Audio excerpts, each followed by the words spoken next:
Hola mis hermanos, Dios les bendiga.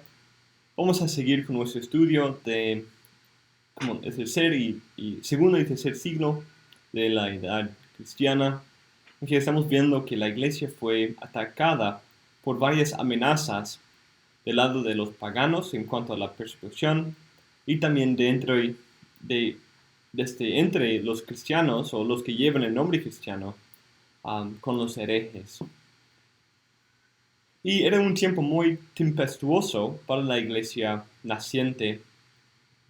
Y en adición a Orígenes e Ireneo, que ya hemos estudiado en cuanto a su apologética, también su defensa de la fe, no tanto la apologética en cuanto a Ireneo, pero los dos contribuyendo a la defensa de la fe, aunque a veces con sus propios errores, pero defendiendo la base de la fe, defendiendo la sustancia de la fe, como la creación, la encarnación, la resurrección del cuerpo, o sea, esas cosas claves que nosotros creemos, que fueron atacadas de los gnósticos y otros grupos heréticos, como los marcionitas y otros. Y la figura que vamos a estudiar en esta clase es Q. Septimius Florens Tertullianus, o también conocido como Tertuliano. Él era otro teólogo cristiano muy importante para defender la fe ortodoxa de las herejías de Marción y otros gnósticos. Y también dio una defensa del cristianismo ante los gobernadores que estaban persiguiendo a los cristianos. Entonces era teólogo en cuanto a defender la fe y presentar una defensa de la ortodoxia, y también era un apologista en que él dio una defensa de la fe. En esta clase vamos a considerar la vida y contribuciones de Tertuliano a la vida de la iglesia al final del segundo siglo. Cómo el cristianismo llegó al norte de África es importante considerar en un estudio de Tertuliano, porque él es Tertuliano de Cartago, del norte de África. Pero cómo llegó allí está escondido en sombras. Había varias rutas de negocio con otras partes del Imperio Romano que quizás provían un suelo fructífero para la semilla del Evangelio. Quizás con el envío de libros, con el viaje de personas para allá por negocio. También hubo muchas sinagogas en Cartago, y parece que muchos judíos se trasladaron al norte de África después de la destrucción de Jerusalén. Y de hecho todavía siguen ciertas comunidades judías en esos lugares a pesar de la invasión del Islam en el siglo VII. Tertuliano parece indicar que esas sinagogas fueron las sedes para la conversión al cristianismo, especialmente en que algunos de los judíos presentes en Pentecostés eran nativos de Cartago, según él.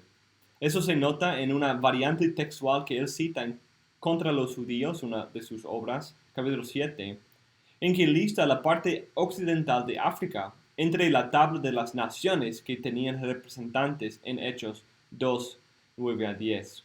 Él lista Egipto y también las partes al oriente de África, lo cual incluiría a Cartago. Otra opción es que fue evangelizada por misioneros de Roma que se aprovechaban de los comerciantes y viajes constantes a Cartago. Esas son algunas de las opciones para explicar cómo el cristianismo llegó al norte de África. Pero es probable que esa opción de la sinagoga es la opción mayor. No sabemos exactamente cómo, pero sí sabemos que el cristianismo había llegado a la región la región alrededor de Cartago, por lo menos antes de 180, cuando encontramos en un relato de algunos mártires que poseían una versión latina de las cartas de Pablo, las actas de los mártires escritanos que leímos en otra clase. También Tertuliano mismo menciona en 200 que los cristianos eran muy prominentes y llenaban un buen porcentaje de la población de Cartago. Él dice que solo los templos paganos no tenían una población de cristianos. Tertuliano creció en Cartago y quizás vivió casi toda su vida allí, con quizás solo algunos viajes a Roma. Cartago era una ciudad muy importante, como un puerto en África, como el puerto central de África, después de Alejandría.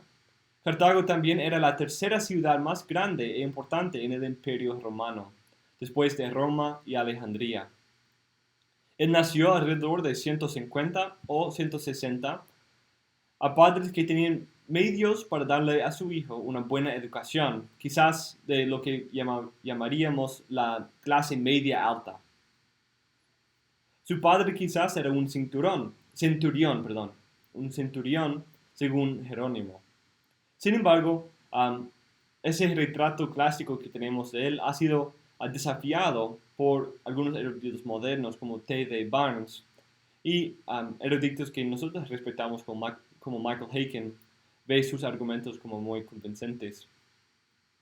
Estudió la jurídica y era un abogado y también era educado en filosofía y literatura, hablando griego y latín. Esa educación resplandece en sus argumentos con los paganos o los herejes, y sus escritos son bien estructurados y convincentes. En su niñez era conocido por su pecado y se involucraba en pecados muy atroces en su niñez y adolescencia.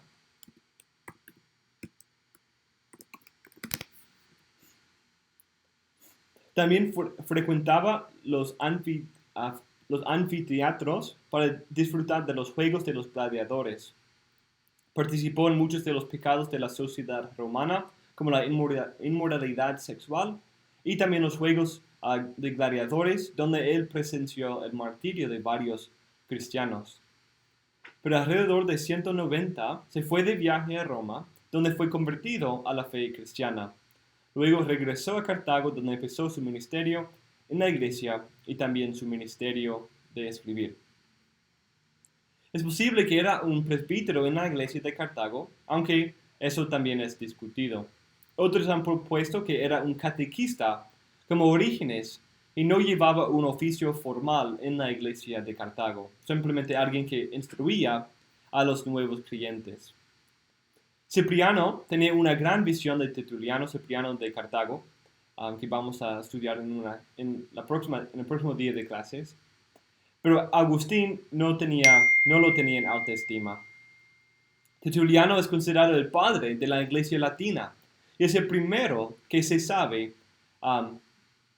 que escribe en latín. Él fue el primer padre que escribió en latín tratados teológicos.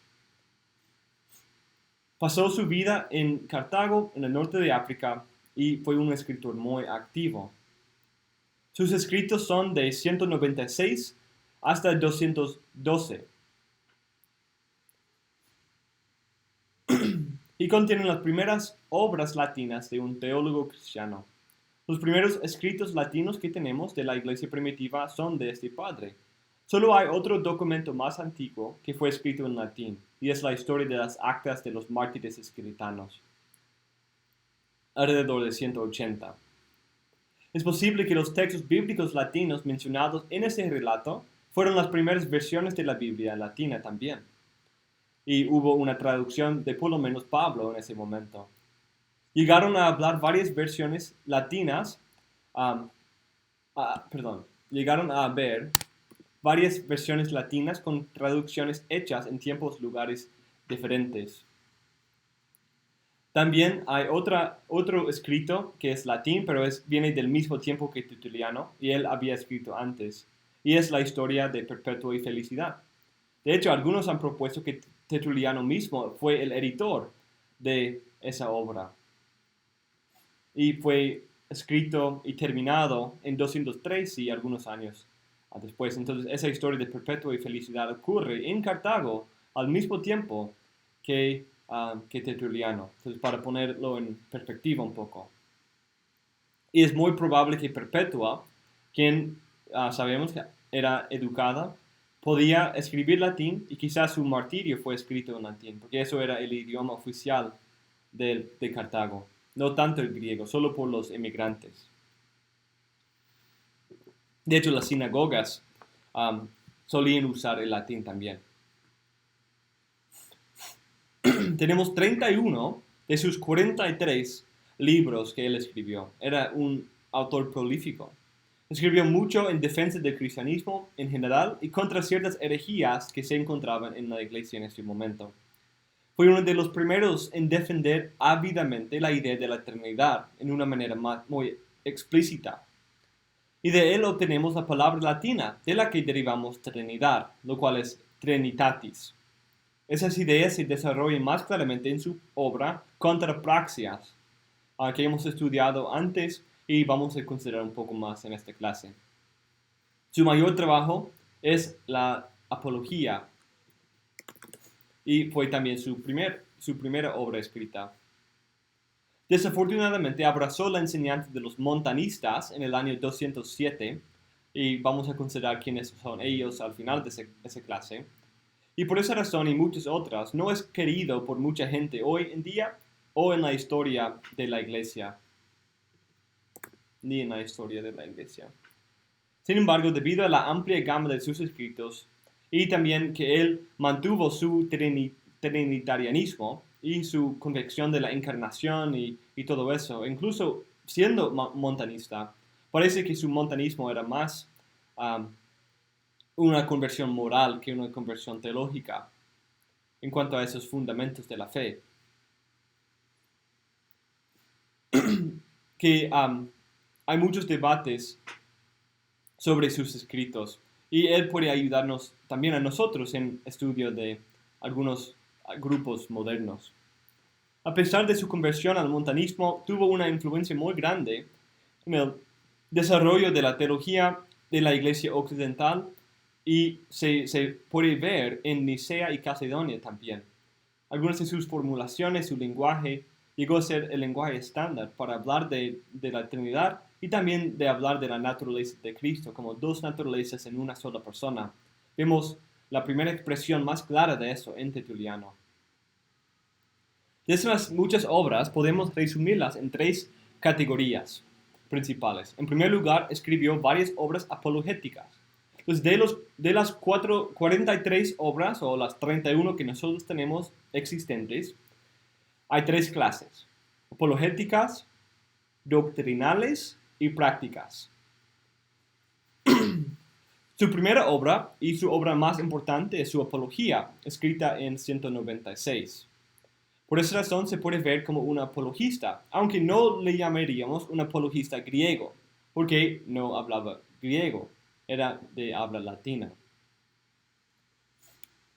Otras obras apologéticas son a las naciones y a un individuo a escápula. En segundo lugar, escribió varias obras doctrinales. Era un defensor adamante de la ortodoxia de Dios, acerca de la doctrina de Dios, la Trinidad y la naturaleza de Cristo.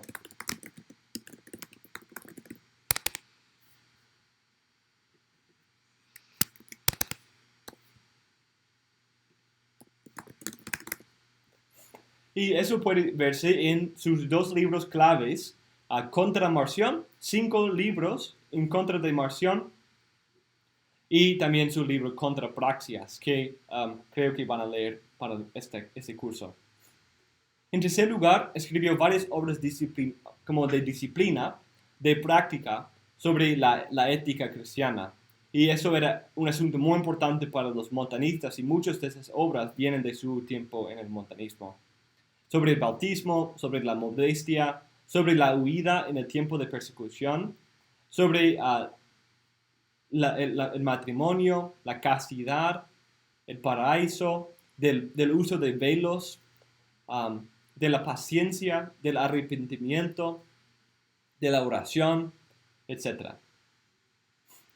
Barnes ha buscado depender más de los escritos de Tertuliano para la reconstrucción de su vida, y de ellos podemos estar seguros de esos 5 detalles. Como dije, mucho de lo que hemos visto viene de retratos de Tertuliano que vienen de un tiempo posterior, que vienen de Jerónimo y otros que estaban describiendo de un tiempo después, un tiempo como unos 200, 300 años después de la vida de Tertuliano. Y por eso muchos de los aspectos son discutidos, como su conversión, su oficio en la iglesia, etc. Y un erudito moderno ha buscado y como leído todas sus obras para ver lo que podemos aprender de su vida, lo cual es ciertísimo. Y son 5 detalles claves. Fue criado en primer lugar como un pagano y un gran predicador que frecuentaba el anfiteatro. Tenía una buena educación de su estilo de escribir y las referencias que hace. Tenía una buena educación. Y también podemos notar una educación legal o jurídica. Fue convertido, aunque no menciona el tiempo ni las circunstancias. Solo sabemos que fue convertido en un tiempo. Sin embargo, él sí menciona que la valentía de los mártires fue un ímpetu para la conversión de muchos, y quizás suya propia, quizás su propia conversión. Y como dijimos, él en el anfiteatro, él vio algunos de los martirios de algunos cristianos, y quizás es en ese momento que las semillas del evangelio y de la veracidad del cristianismo empezaron a brotar en su alma. Fue casado con una mujer cristiana, quien murió antes de tener hijos. Murió en un momento muy temprano en su matrimonio. Y alrededor de 207 sabemos que él se convirtió a una forma del montanismo. Y no sabemos por qué ni cómo. Solo que ocurrió. Después de 220, no sabemos casi nada de él. Pero Jerónimo dice que vivió a una edad muy avanzada y murió en paz, lo cual sería alrededor de 240. Y ese es el retrato clásico que dice que no murió como un mártir. Y en el tiempo de la iglesia, de su muerte de 240, la iglesia estaba disfrutando un tiempo de paz relativa, no hubo un tiempo de gran persecución.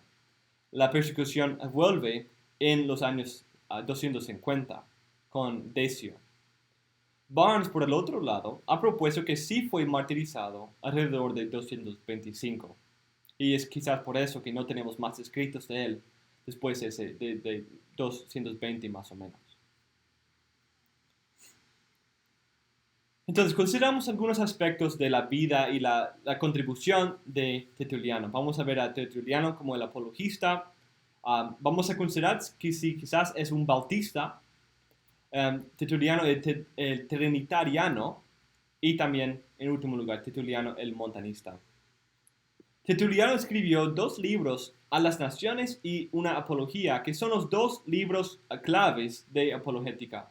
Hay otros, como mencionamos y como pudieron ver en la tabla que puse allí en el apunte, pero esos son las 2 obras claves y de hecho a las naciones algunos han creído que es como una forma, un compendio de su apología.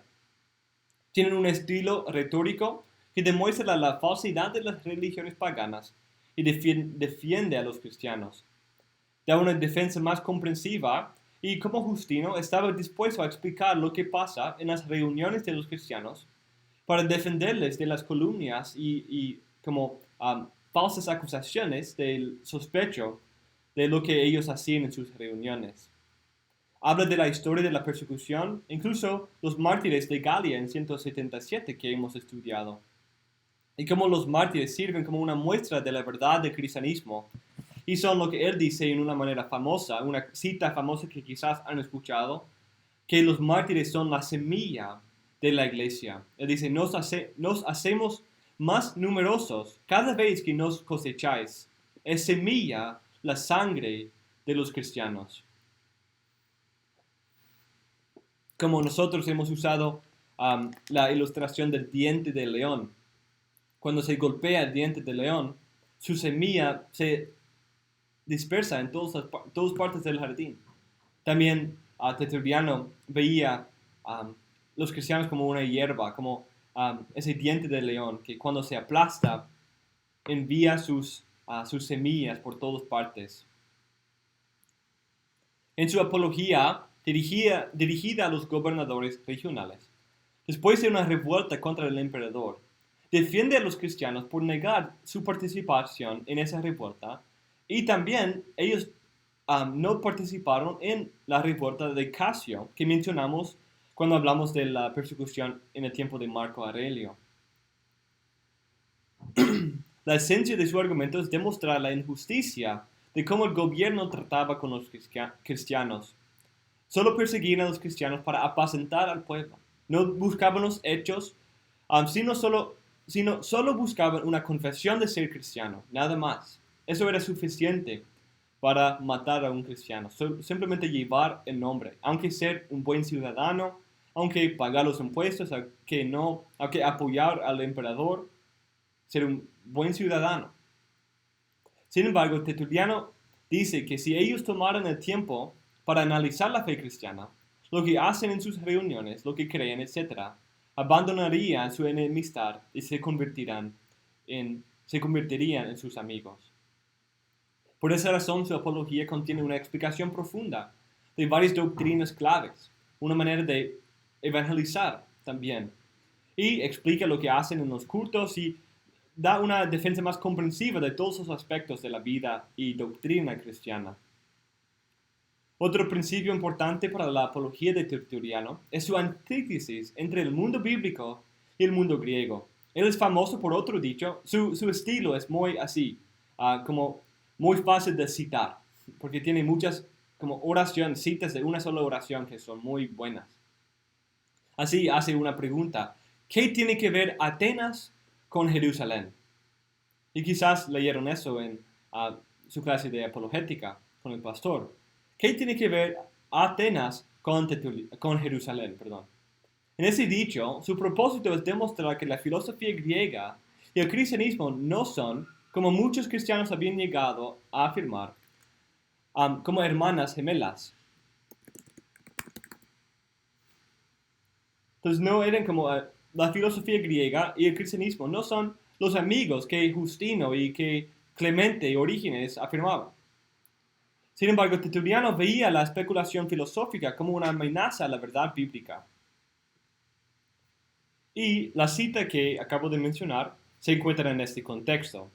¿Qué tiene que ver Atenas con Jerusalén? ¿Qué concordia hay entre la academia, lo cual es la escuela filosófica de Platón, y la iglesia?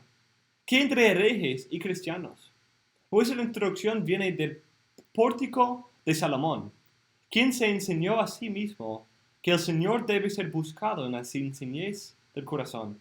Fuera todos los intentos de producir un cristianismo moteado de composición estoica, platónica y dialéctica. No queremos ninguna disputa curiosa después de poseer a Cristo Jesús, ninguna inquisición después de disfrutar del Evangelio. Con nuestra fe no queremos más creencias, porque esa es nuestra fe, palmaria, que no hay nada más que debamos creer. El cristiano no debe buscar unir Atenas y Jerusalén, la academia platónica con la escuela de Cristo, el pórtico de Salomón donde Cristo solía enseñar. Ni tratar de conocer a Jerusalén y de allí avanzar a cosas más profundas de Atenas. No debemos unir las dos, ni debemos pensar de Jerusalén como una etapa en nuestro avance a cosas más elevadas como lo que vamos a encontrar en Atenas. El cristiano debe contentarse con la verdad revelada y de allí mantenerse firme en esa fe una vez entregada. Como dice, has de buscar hasta que encuentres. Y una vez que lo hayas encontrado, has de creer. A partir de entonces, todo lo que tienes que hacer es guardar lo que has creído. Y además, has de creer que nada más hay que haya de ser creído, ni nada más que haya de buscarse. La vida cristiana, por lo tanto, es seguir firme en la verdad de la Biblia y de vivir conforme a ella. No consiste en profundizar en misterios no revelados, en especulaciones como los gnósticos. De esa manera, Tertuliano era más parecido a Teófilo de Antioquía y Tasiano, en enfatizar la antítesis entre la filosofía griega y la Biblia, en vez de Justino, Clemente y Orígenes, quienes trataban de sintetizar la filosofía con la Biblia. Aunque quizás hay ciertos aspectos del estoicismo en la teología de Tertuliano, todavía él mantiene ese tipo de antítesis, tratando de mantenerse firme a la Biblia. Otro punto interesante es considerar si Tertuliano era un proto-bautista, era un tipo de bautista. Tertuliano es el primer padre de la Iglesia quien escribió un tratado dedicado al asunto del bautismo. Su libro, Del Bautismo, fue escrito alrededor de 200, entre las fechas 197, cuando empezó su ministerio de escribir, y 203. Y tiene el propósito de instruir a los cristianos en el significado e importancia del bautismo, y también proveer una defensa de la práctica ante algunos grupos heréticos, específicamente los cainitas, quienes rechazaban el bautismo, una clase de gnóstico que rechazaban el bautismo. Y eso vimos en nuestro estudio del gnosticismo, que el bautismo era un rito físico, carnal, y por eso lo rechazaban. Capítulos 1 a 9 hablan del contexto de su rechazo y también dan una defensa teológica y exegética de la ordenanza, usando tipología en muchos casos. Capítulos 10 a 16 hablan de varias preguntas discutidas en ese tiempo, como si la necesidad del bautismo para la salvación, etc.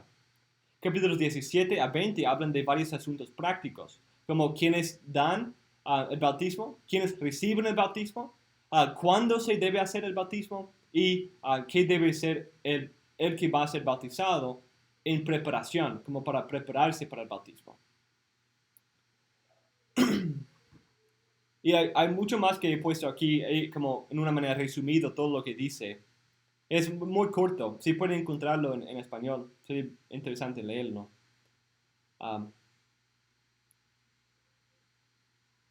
Pero después de hablar de varios aspectos del bautismo, voy a saltar un poco y él habla de los que reciben el bautismo, lo cual nos lleva a nuestra pregunta, de considerar si él fuera un bautista o no. Y él dice que el principio clave es, el bautismo no debe ser administrado precipitadamente o con rapidez. De allí habla de dos casos bíblicos en que Felipe bautizó el eunuco etiópico y Pablo fue bautizado rápidamente. Sin embargo, esos dos bautismos, según él, son excepciones a la regla porque fueron acompañados por evidencia clara y una obra directa del Espíritu Santo en el bautizador y también en la persona siendo bautizada. Entonces, la persona bautizando sabía que era una obra de Dios, porque el Espíritu Santo ya le había dicho. Y la persona ya mostraba mucho fruto de ser bautizado, de ser convertido. Entonces, no era necesario ese tipo de espera, como él recomendaba, porque el Espíritu Santo había obrado en una manera clara y evidente de que ya hubo el fruto necesario para el bautismo. Pero esa realidad en sus días le lleva a preferir el postergar el bautismo, especialmente para niños. Así parece indicar que hubo una práctica de pedobautismo, el bautismo de niños, de infantes, quizás de infantes, lo cual sí encontramos algunos años después de su vida. Pero él lo rechaza como imprudente. Así, según las circunstancias y la disposición, e incluso la edad de cada individuo, el retrato del bautismo es preferible, principalmente, sin embargo, en el caso de los niños pequeños. ¿Por qué es necesario, si no lo es tanto, que los padrinos también se vean obligados a correr peligro? ¿Quiénes son los que, por razón de la mortalidad, pueden no cumplir sus promesas y pueden ser decepcionados por el desarrollo de una mala disposición en aquellos pueblos que estaban en pie? Es decir, uno no sabe si el niño va a poder vivir hasta el tiempo de tener fe o si él va a rechazar la verdad enseñada y apartarse de la fe. Por esa razón, es más saludable postergar el bautismo para los niños. Reconocen que incluso los solteros y viudas y viudos, jóvenes, deben postergar su bautismo por las tentaciones fuertes que acompañan su estado de vida, de estar soltero, o de no estar casado, conllevaba mucha tentación. Y por temor de apostatizar o de caer en pecado grave, era mejor esperar, y casi dice que solo los casados pueden bautizarse. Es quizás por una convicción de cómo bautismo solo proveía perdón para los pecados pasados, Eso es lo que algunos han afirmado en ese texto. Pero eso no es tan claro en Tertuliano mismo en este tratado. Él no habla tanto de eso aquí. Él sí lo menciona en otras partes, pero aquí en este lugar no es tan claro en el contexto. Parece que el deseo de postergarlo es más debido a su sentido significativo, que el bautismo es una obra tan significativa que debemos asegurarnos de tener el entendimiento correcto de lo que es antes de participar. Segundo, por la necesidad de ser acompañado por un arrepentimiento verdadero. Tenemos que tener fruto evidente de nuestra conversión antes de ser bautizado. Y un niño o una persona que está en medio de tentación, quizás no tiene ese fruto. Y también, en tercer lugar, por el peligro de la apostasía, tanto en los niños como en los solteros. Ellos, los dos, tienen el peligro de un día rechazar la fe. Los solteros por caer en un pecado, un pecado sexual, y los niños de simplemente dejar la instrucción y apartarse de la fe cuando lleguen a una edad mayor. Ese texto provee una de las primeras referencias a la práctica del bautismo. Es la primera definitiva. Algunas otras menciones que algunos han afirmado ser de infantes, pero es más de personas jóvenes. Entonces no directamente niños. Pero esa referencia es negativa. Y por eso hago la pregunta si él fuera un bautista. Cristo sí dice que los niños deben venir a él. Y él responde esa respuesta. Pero eso no es venir al bautismo, sino es venir para ser instruido y conocer a Cristo. Es una invitación a la conversión, a ser instruido en Cristo, no al bautismo. Los niños deben ser instruidos en la fe y su necesidad de la salvación para que puedan pedir la salvación y el bautismo con un buen conocimiento de lo que están pidiendo. Cristo recibe a los niños felizmente, pero no es un derecho de bautizar a los infantes. A la luz de esto puede causar un temor de por qué esperar si el bautismo es necesario para la salvación. Pues Tertuliano aclara que no es tan esencial a la naturaleza de la salvación que uno no puede ser salvo sin ello. Un poco antes en mi discusión aquí, vemos que él sí tiene un tipo de sacramentalismo en que el bautismo es eficaz en producir una realidad espiritual. Sin embargo, la eficacia del bautismo no se encuentra en el bautismo mismo. La eficacia viene porque el Espíritu Santo, como en la creación, viene y está sobre el agua en el bautismo. Viene el Espíritu Santo en su poder en el bautismo. Y también Cristo en su muerte y resurrección aseguró la eficacia del bautismo. Él es el que aseguró su eficacia. Entonces, la eficacia no es simplemente mojarse, porque él habla de bautismos inválidos, habla de algunos que no se bautizan, pero son convertidos verdaderamente, y habla de habla de bautismos inválidos, habla de bautismos de personas no bautizadas que se salvan. Y aquí dice que no es tan necesario. Pero ¿qué es necesario para la salvación según él? Dice, si alguien entiende la importancia del bautismo, temerá su recepción más que su retraso, porque la fe sólida es segura de la salvación. La fe sólida es segura de la salvación. Entonces, el postergar el bautismo no pone al creyente en riesgo eterno, sino el tomarlo indignamente sí es peligroso. El tomarlo y de allí apostatizarse o de allí abandonar la fe, eso sí es peligroso. Pero el postergarlo no es tan peligroso porque la fe es segura de la salvación. La fe misma es suficiente para la salvación. Aunque el bautismo produce un efecto en la vida, una gracia especial en la vida del cristiano, protegiéndole, dándole perdón de los pecados y protegiéndole de pecados futuros. siendo una gracia como el momento en que el Espíritu Santo otorga unidad a la iglesia y también esos carismatas, esos dones espirituales para servicio en la iglesia. Entonces el bautismo era muy importante. Y también otro detalle acerca del bautismo es su importancia para la polémica en contra de los gnósticos. Entonces podemos entender su sacramentalismo si lo consideramos de esa manera. Los gnósticos rechazaban el bautismo y la carne.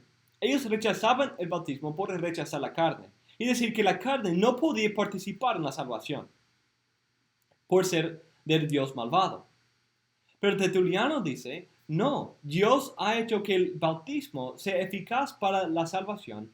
Y lo que pasa con la carne en el bautismo, pasa también con el alma en una manera espiritual. Entonces, lo que él está tratando de afirmar es la bondad del cuerpo. Que el cuerpo es bueno y que el cuerpo puede ser salvo.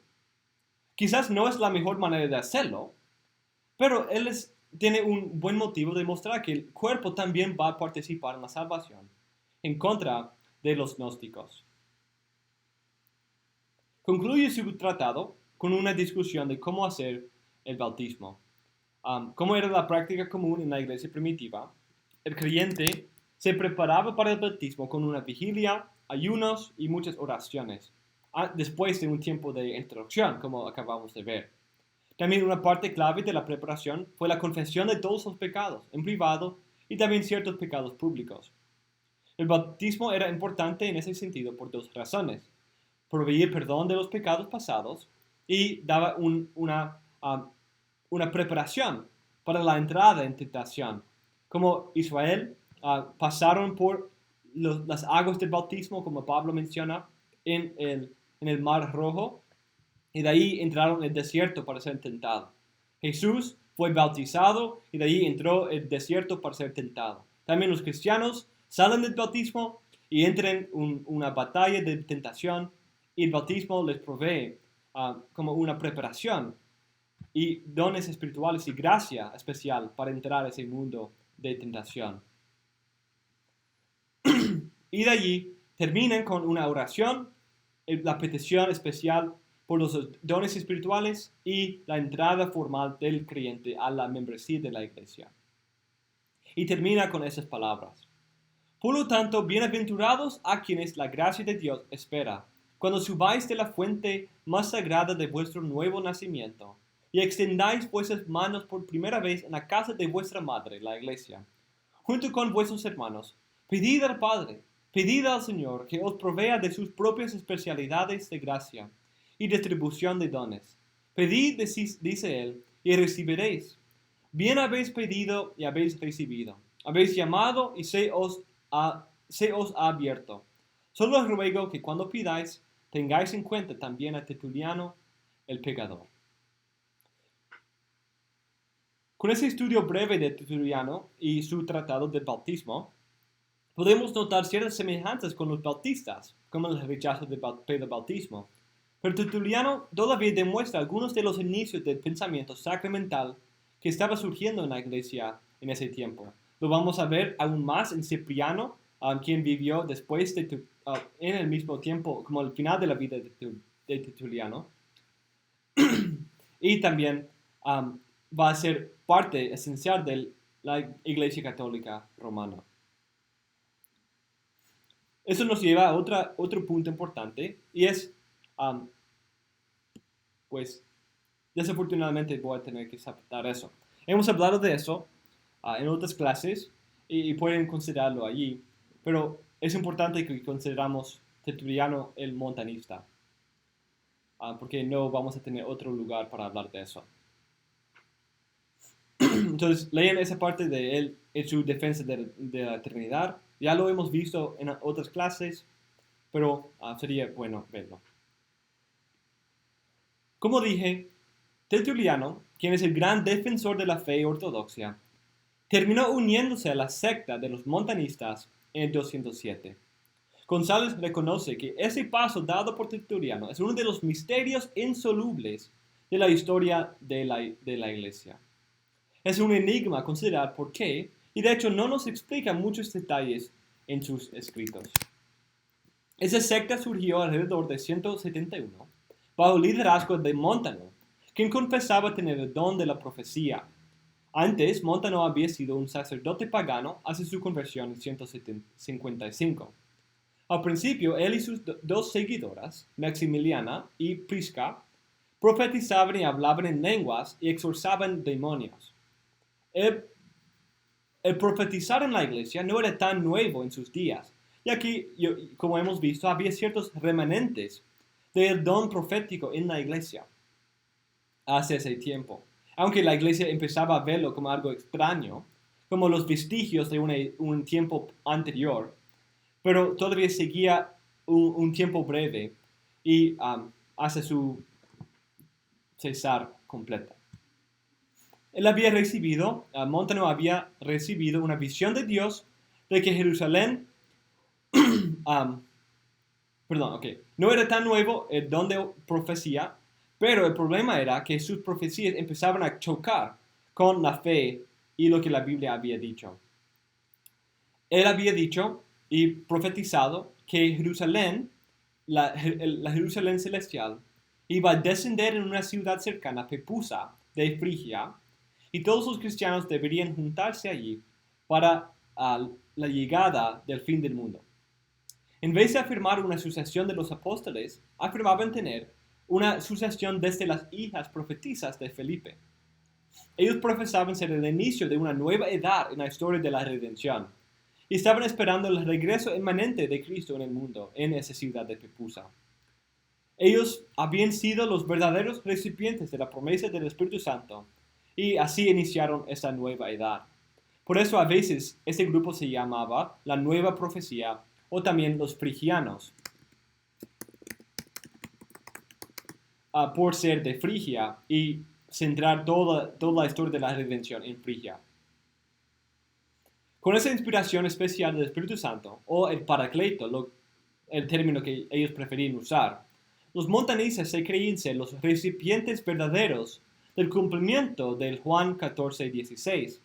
Y yo rogaré al Padre, y Él os dará otro consolador, Paracleto, para que esté con vosotros para siempre. Esta venida del Paracleto significaba el fin del mundo. Maximiliana, la profetisa, dijo que después de ella no iba a haber más profecía, sino el fin. Pero ella murió alrededor de 170 y a 179 más o menos, y el fin no vino. De hecho, después, algunos de los seguidores de Montano en otros lugares afirmaron que él mismo era el Paracleto llegado, el Paracleto prometido.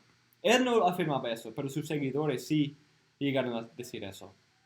Los montanistas, debido a su convicción de segundo advenimiento inmanente, tuvieron una ética muy estricta, rechazaron la fornicación muy estrictamente y negó la posibilidad de volver a casarse después de la muerte de un cónyuge.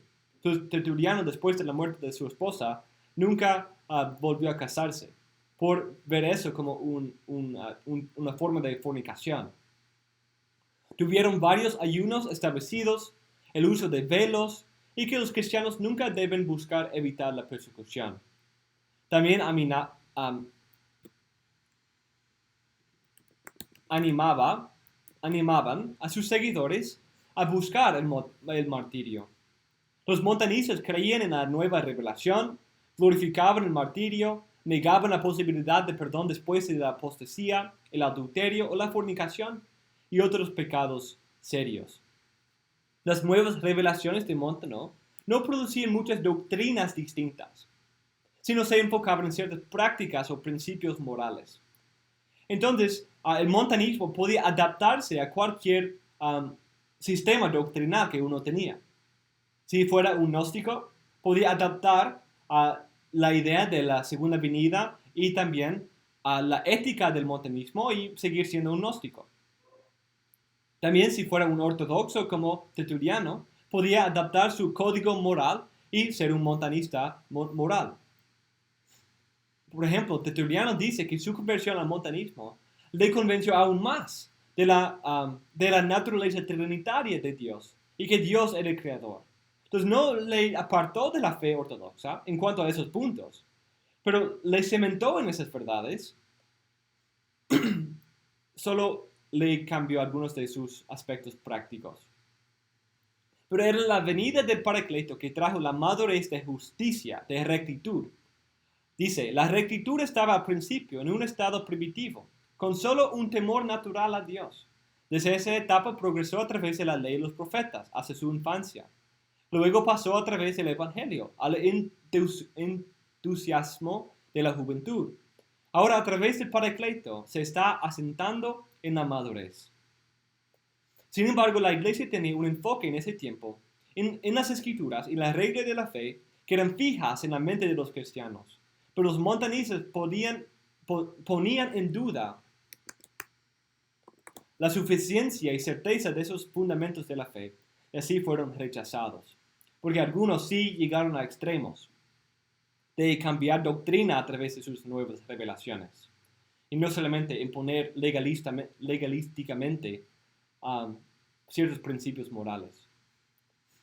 Algunos respondieron muy fuertemente a los montanistas, como Apolinario de Hierápolis, una ciudad muy cercana. Otros, como Ireneo y algunos en Galia, más lejanos de la sede del montanismo, proponían una actitud pacífica para con los montanistas. Y fueron condenados en una serie de sínodas locales en Asia Menor en ese tiempo. Y esas son las primeras sínodas que nosotros encontramos, esos primeros concilios regionales de iglesias que encontramos, que trataron de ese asunto. También habían algunos herejes que rechazaban el montanismo, como Praxias. Como vimos, Praxias era, en primer lugar, un defensor o un refutor del montanismo. Y por eso Tertuliano dijo que él hizo volar al Espíritu Santo y crucificó al Padre, porque él era patripaciano. Entonces no era solamente los ortodoxos que rechazaban el montanismo, sino también los herejes. Y por eso es como mostrando su mezcla de doctrina. Es quizás debido a la flexibilidad teológica de los montanistas, y quizás una forma ortodoxa había llegado a Cartago, que pudo apelar a un defensor de la ortodoxia como Tertuliano. También es probable que él no había conocido a un frigiano en persona, como alguien, uno del grupo original en persona, sino solo a través de sus escritos morales. Tertuliano tenía un deseo de seguir la ley y tener una alta moral. Es quizás por esa razón que el montanismo era tan atrayente para él. No sabemos exactamente por qué. Esas solo son especulaciones. Él veía en algunas partes de la iglesia ciertos problemas morales o un formalismo que existía entre algunos cristianos. Aunque sí adaptó sus perspectivas del matrimonio, velos, etc., y solía citar de los maestros montanistas, parece que Tertuliano solo trató de fortalecer su convicción de la fe fundamental del cristianismo con la ayuda del Paracleto. También no hay evidencia de que Tertuliano salió de la iglesia establecida en Cartago, ni fue rechazado por esa iglesia, porque justo después de su vida y sus escritos, Cipriano, un obispo de Cartago, lo leía mucho y lo respetaba mucho. Y no fue condenado en sus días, solo luego en 459. Parece que en algún momento, al final de su vida, se distanció de los montanistas en algunos aspectos y estableció su propia secta de los tertulianistas, con una ética muy estricta, y ellos sobrevivieron hasta el siglo V, cuando fueron condenados. No sabemos exactamente qué pasó. Hay evidencia de que ciertos montanistas se desviaron en temas doctrinales y algunos llegaron a ser sabellianos o patripacianos. Y hay también la posibilidad de que los montanistas, después de la muerte de los originadores, habían dejado ciertas leyes estrictas del montanismo. Pero en verdad no conocemos bien. Entonces es quizás para distanciarse de la herejía que infiltró el montanismo, o quizás ellos se aflojaron un poco en su ética. después de los días de Montano y sus seguidoras. Y quizás él quería regresar a una forma moral más estricta o quizás mantener una ortodoxia. Esas son dos opciones, pero no sabemos. Tertuliano, como Orígenes, aunque no tanto, es un padre importante, pero discutido. Por algunos en la historia, Tertuliano se veía como un hereje y fundador de los tertulianistas, como Agustín. Pero por Cipriano de Cartago se veía como el maestro y lo leía cada día. Nosotros podemos apreciar cómo Dios usó ese hombre falible y como él dijo, el pecador, para ayudar a la iglesia en su defensa ante los paganos y la persecución y los herejes. En medio de eso, Tertuliano también era clave en desarrollar el diccionario cristiano, con palabras claves que llegaron a ser esenciales para la expresión adecuada de la fe trinitaria y cristológica de la iglesia en Nicea y Calcedonia, como trinitatis, como persona, substantia, subsistencia y otras palabras claves para la ortodoxia. Por lo tanto, Tertuliano es útil para nosotros porque tenemos que enfrentar las mismas herejías, como el patripacianismo o lo que hoy es el modalismo. También el regreso del marcionismo. También encontramos varios problemas eclesiásticos parecidos, la misma decadencia cultural que él tuvo que enfrentar. Al mismo tiempo, es útil en nuestra propia formulación de nuestra propia doctrina. Además, podemos aprender del deseo de Tertuliano de servir a la iglesia, de llamarle a una vida santa, una vida conforme a su fe. Aunque desviado en su respuesta en algunos puntos, él estaba buscando vivir una vida santa dedicada al Señor, que nosotros también podemos apreciar. Entonces, mis hermanos, con eso cerramos nuestro estudio de Tertuliano y sus contribuciones a la iglesia.